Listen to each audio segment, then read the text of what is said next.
give them a chance to perform. Now the message which Prime Minister says, you might be very close to me, you might be a good friend of mine, and you might be the so-called face of the government, but when it comes to performance, when it comes to delivery, when it comes to national good, my task is nation first, my task is delivery first, my task is the upcoming elections which are coming in.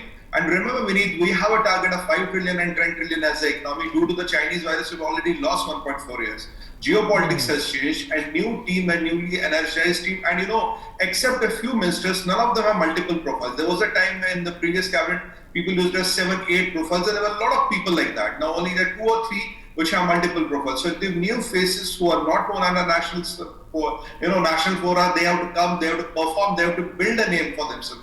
They are all young. They represent countries length and breadth, unknown people, and but very good workers possibly. So they have been brought. The message is very simple, and we need a cabinet which can deliver very, very fast. We need agility is the key today, because small cabinet is agile. Agility and youth. Only one profile is agile. That leads to productivity.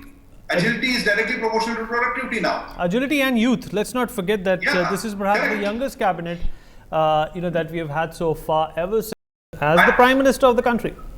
Correct. And Vineet, you're absolutely right that most of them are below 50. And there's one more thing. Have you noticed that, a lot of them are not vote pullers. The common perception is you get people into the cabinet who's a vote puller. Hardeep Singh Puri is not a vote puller. R.K. Singh is not a big time vote puller. Kiran Rijiju is not a vote puller. And there are a lot of such names, technocrats from Odisha which have been brought in. There are a lot of names which are not very big, poll biggies in a way. They are not vote pullers, but they are the people who can perform. For example, take Mr. Rajiv Chandrasekhar. He's not a big time vote puller, but he's a technocrat. He can contribute a lot. So the selection is based not on caste and country and representation. So there are the criteria, but it's entirely based on your capability to deliver. Your capability to deliver in the shortest possible time, because you have almost 3 years left for the next election. And India has to reach this 5 trillion mark. That is the way to survive. Look at the geopolitics around it. Look at the challenges. Okay, I'm not really sure, Sumit, that whether this is all about the